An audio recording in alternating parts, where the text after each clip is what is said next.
So yun na nga guys, welcome back to Eman Vlog. Ayan guys, sawa ka na ba sa pritong isda, ano? Kahit anong pritong isda guys, pwede nating gawan ng ibang luto. Ayan, kung makikita nyo guys, yung ating prito may sarsa, ano? Carrots yan, tapos ketchup lang yan ang ginawa ko dyan, ano? So tara guys, samahan nyo ako kung paano ako magluto, no? Ito yung ating isang malaking tilapia. So hinati ko lang siya sa gitna, tapos siniwa-hiwa ko lang ng bali, tatlong hiwa yan, tapos siniwa ko lang sa gitna daw para medyo naman dumami at masyado kasing malalaki guys. So dito, nilagyan ko lang ng asin. Ayan, nilagyan ko lang ng asin tapos nilagyan ko rin dito ng paminta, no? So binudburan ko lang ng asin 'yan. Ayan. So, huwag kayong mag-alala guys at bagong hugas naman yung aking kamay, ano? At kami naman din ang kakain nito. Ayan. So, ganyan lang guys. Simas-simas lang ng asin sa ating isda. Yan, tapos naglagay ako rito ng paminta, no? Konting paminta lang guys, hindi kailangan ng masyadong marami, no? Ayan, tamang-tamang pisik-pisik lang, ayan, no? Tapos ayan, ipupunas nyo sa ating tilapia, ayan, ba? So, pagkatapos nga niyan guys, pagkatapos nating mapahiran ng asin tsaka paminta, ay naghiwa na ako dito ng sibuyas tsaka bawang. Ayan. Tapos, yung carrots, yan, isang pirasong carrots, ganyan lang ang pagkahiwa ko, yung parang sa pansit, ano. So, kahit mas manipis dyan, pwede guys, para mas mabilis maluto kasi matigas yan, ano.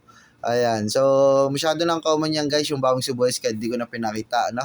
So, meron tayong mantika, paminta, tapos liquid seasoning, ayan, tapos ketchup, meron din tayo dito konting harina. Pero konti lang ang gagamitin natin dyan guys.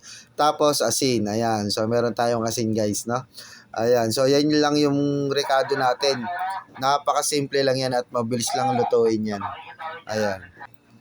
So dito guys, mag-iinit na tayo dito ng ating paboritong kawali. Ayan. So ito yung nating kawali natin. Painitin lang natin yan.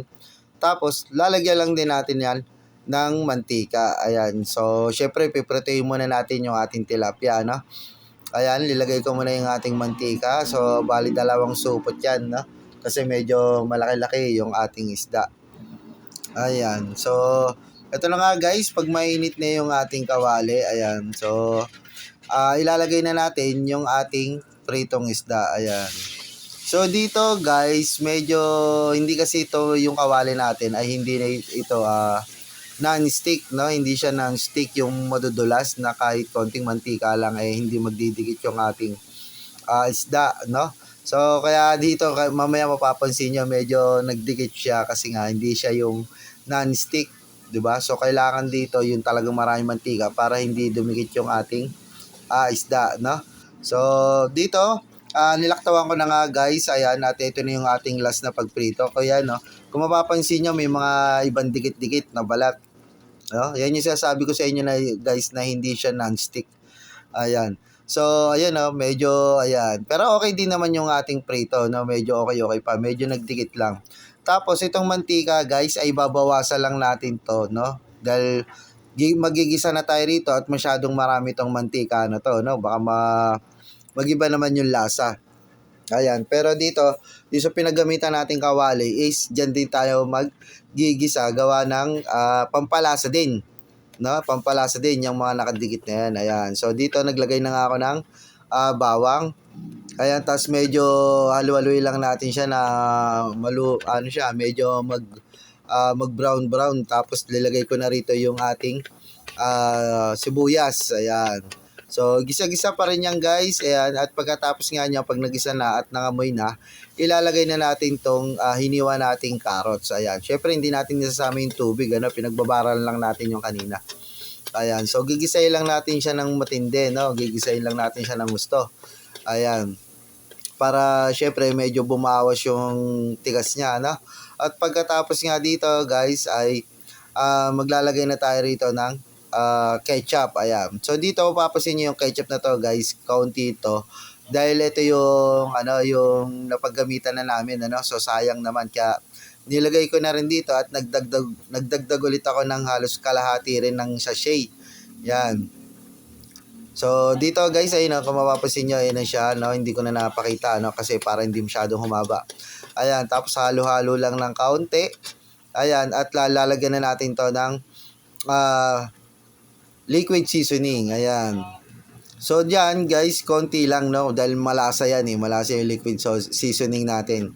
Pwede rin kayong gumamit ng konting toyo guys. Ayan. So kahit mga isang kutsara lang ayos na 'yon. At pagkatapos naglagay na rin ako rito ng paminta. Ayan. So medyo tansyahan na yan guys no at konting asin. Ayan. Tapos naglagay rin ako rito guys ng kalahating basong tubig. Pwede rin isang basong tubig guys kasi yung carrots natin matigas din, no? Matigas pa yung carrots natin so kailangan natin pakuluin pa yan. At kung gusto nyo ng medyo masabaw-sabaw pa na sarsa, ayun, pwede na yung isang basong tubig guys. Ayan. So pagkatapos nga rito guys, pakukuluin lang natin siya, no? Ayan. At habang pinapakuluan natin yan guys, eto may kita nyo may konting harina tayo kanina. Pero hindi natin nilalat yung konti lang siya guys. Ayun o, ganyan lang karami. Tapos lalagyan lang natin ng konting tubig. So pampalapot lang to guys. Ayan. 'Di ba? So ayan, haluin lang natin yan sa isang mangkok na yan. Ayan pa, at pag nag-mix na yan guys, tsaka na natin yan ilalaglag dito sa pinapakuluan natin. Ayan. 'Di ba?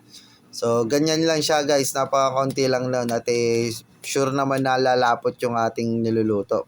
Ayan. So dito guys, nag-add na rin ako rito ng isang kutsaritang asukal. Ayan, ako makikita niyo isang kutsaritang asukal. Tapos haluin lang natin 'yan, no? So kailangan dito, guys, tignan niyo rin yung carrots kung malambot na, no?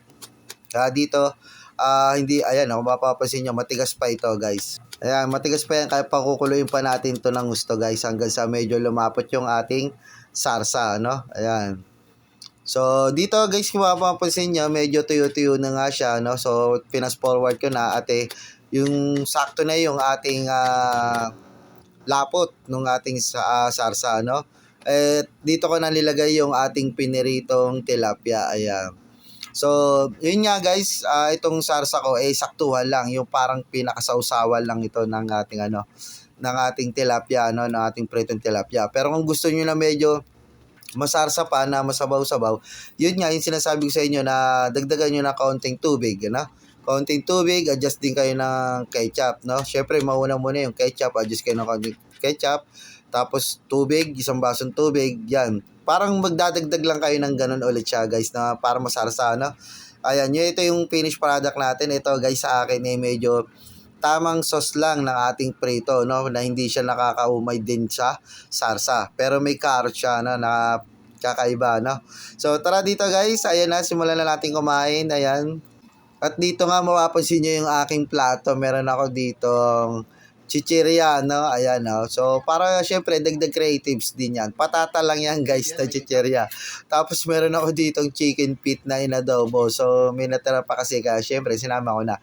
Pero, pinaka-ano natin dito, yung pinaka-video natin dito, itong pritong isda, no? Pritong tilapia, kung sawa ka na, ayan. Gato ang gawin mo. Na may kaunting sarsa na kakaiba na hindi ka mauumoy sa prito. Ayan, no? So, yung carrots dito, saktong-sakto yung pagkakaluto natin. Ayan. So, dito guys, kung umabot ka rito sa part ng video na to, no? Ayan, at paki-comment naman kung taga saan ka guys para alam natin kung saan din naaabot tong video natin na ginawa, no? Para may idea ako, no? And then kung bago ka pa lang sa channel ko guys, click mo na ang follow button or subscribe button, ano? Kasi meron tayong Facebook at YouTube guys to.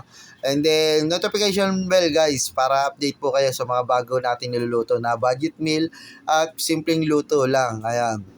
Diba? So, I hope guys na nagustuhan nyo itong video na to at hindi kayo manawa sa panonood sa akin at sumuporta, no? At sa mga bago susuporta pa dyan, ayan. So, maraming salamat sa inyo guys. And then hanggang dito na lang guys ang ating video. Hanggang sa muli at more upload pa tayo ng mga ibang videos pa. Ayan. So, ayan guys, maraming salamat and ingat kayo palagi. God bless guys.